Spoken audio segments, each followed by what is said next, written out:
Rodrigo, iho, maraming salamat at sa maayos mo nga pagligaw sa aking anak. Napakabait mo pala talagang tao. Naku ma, syempre napakabait yan. Kaya nga siya yung kaisa-isang nanliligaw sa akin na pinakilala ko sa inyo. O siya. Magdasal muna tayo bago tayo kumain. Sige. Bless us, O Lord, in this thy gift which we're about to receive from thy bounty. Through Christ our Lord. Amen. Amen.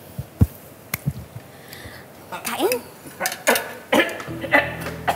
Anak! Kuya! Anak! Ano nangyayari? Anak!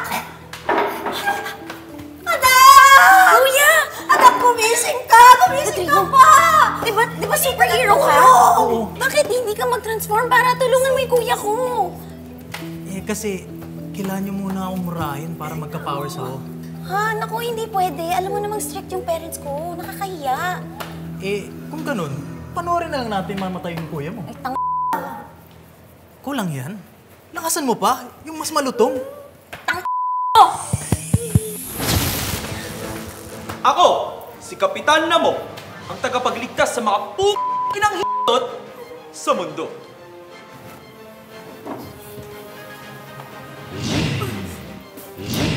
Rodrigo, anong nangyayari? Hindi gumagana yung Heimlich maneuver. Kailangan niyo pa akong murahin ng mas malutong. Ha? Ano pinagsasabi mo? Pwes, mamamatay tong kuya niyo. Motherfucker kang hayop ka! What? Anak! Kuya, salamat sa Diyos.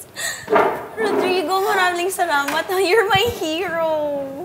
Hoy anak, lumayo-layo ka nga dyan sa lalaking yan. Bakit naman po?